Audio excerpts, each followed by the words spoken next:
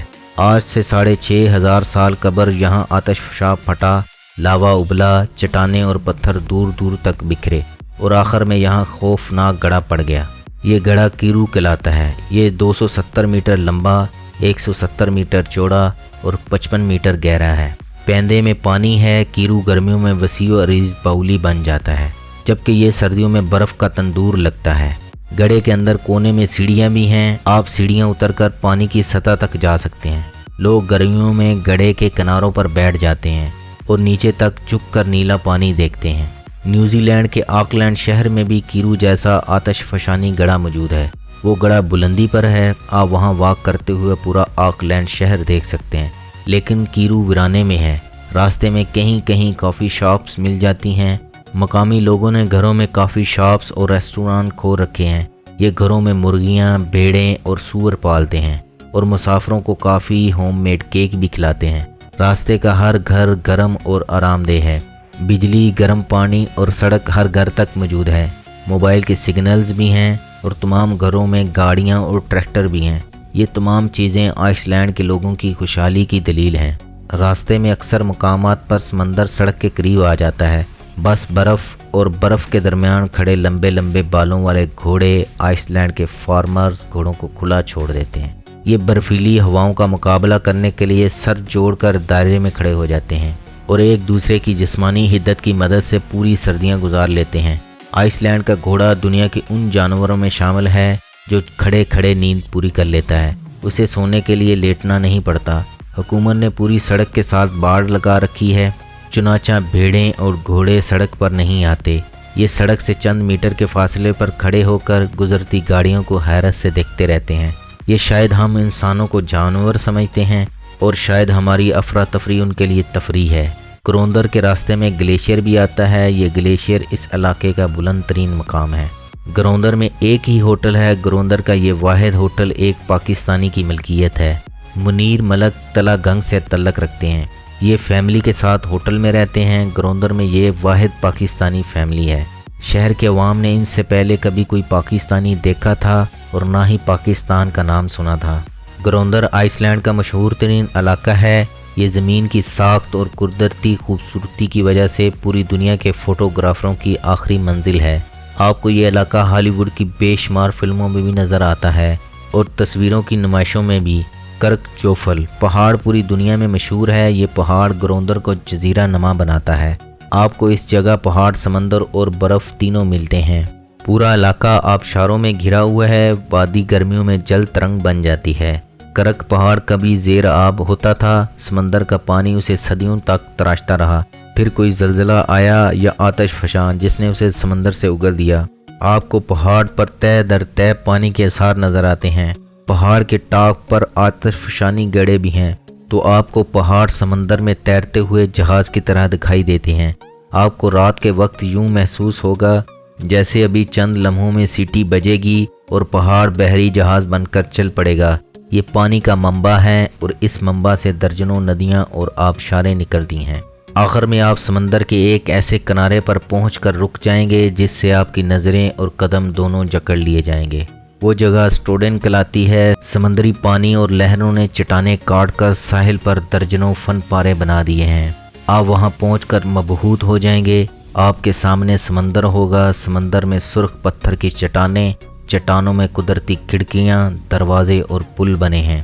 سمندر کا پانی اچھل کر ان کھڑکیوں دروازوں کے اندر آتا ہے، چٹانوں سے ٹکراتا ہے، اپنی گستاخی ہی معافی مانگتا ہے اور واپس چلا جاتا ہے۔ دائیں بائیں درجنوں فوٹوگرافر کھڑے کیمرے کے ساتھ ان مناظر کی تصاویر بناتے جاتے ہیں۔ وہاں پہنچ کر یوں محسوس ہوتا ہے جیسے ہم اس مقام پر پہنچ گئے ہیں جس کی تلاش میں پوری دنیا میں مارے مارے پھر رہے ہیں، جس نے ہمارے دل، دماغ اور پیروں میں آگ لگا رکھی ہے۔ اسٹوڈنٹ کو دیکھ کر آپ کے دل دماغ میں ٹھنڈ سی پڑ جائے گی۔ آپ لمبی سانس لیں، بے ساختہ منہ سے الحمدللہ نکلے گا۔ دوستو، یہ تھی آئس لینڈ کی سیر۔ اپنی رائے کا اظہار کریں۔ فی امان اللہ۔ پاکستان زندہ باد۔